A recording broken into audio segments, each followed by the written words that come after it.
Really quick video, folks. This is a 2005 Toyota Corolla, and the water pump was bad. I thought it was the idler pulley, but it wasn't. It ended up being the water pump. Checked the fluids, and it was low. Poured some fluid in there, and it began to leak a little bit. So the first step is to take this cover off right here, the valve cover right here.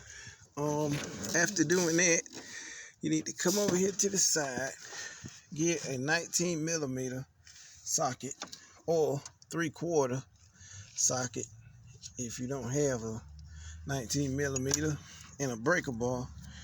And if you can see right here where my finger is pointing, this black glove right here, see my finger wiggling?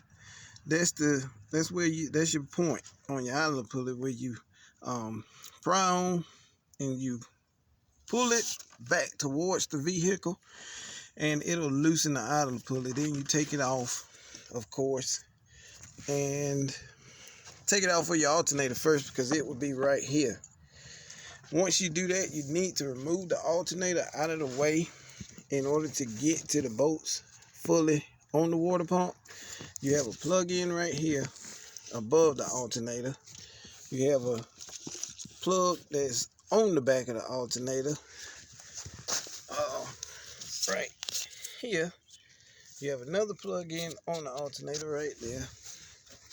You have a bolt, a long bolt that goes in right here on the alternator, and a short bolt that goes in right here on the alternator, and I'll show you those. That's the long bolt position, and that's the short bolt position right there. After doing that, you remove the alternator from right here beside the exhaust manifold cover right here, this plastic manifold cover. Pull it out, undo your connectors, move them out the way, and you can get to your bolts. It's 3 bolts right here on this side, 1, 2, 3, another bolt right here above, and you go underneath. Excuse this grinding, I'm kind of old. It's 1 bolt there, another bolt beside it, and 1 up above over in the corner. And in order to get the one out of the corner, I used a 3/8 ratchet to break it loose with a 10 millimeter long socket. Then I have a ratchet and 10 millimeter socket that I like to use because it's good in tight places. And after that, I used this to get in there, and I used one hand to hold it and the other one to twist it. And it's just a handheld ratcheting socket. And there you have it. After that, take all your bolts out. This is my last bolt right here at the top. And I put it back in there just to hold the water pump in position. And there you have it, the old winding water pump.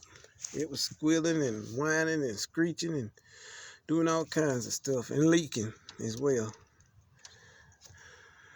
See it right there? But there you have it. Get your scraper tool and clean off the old gasket. But that's an O-ring style. Anyway, you can take a pick tool like so and take it out.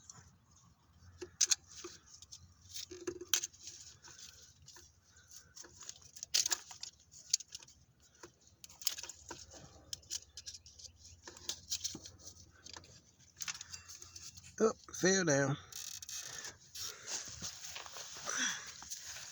There you go. And there's the seal for the water pump. And there's no point in showing the installation, but you do the installation in the reverse order.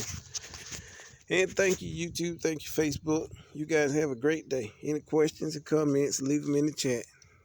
Like and subscribe. Thank you. Have a good day, folks.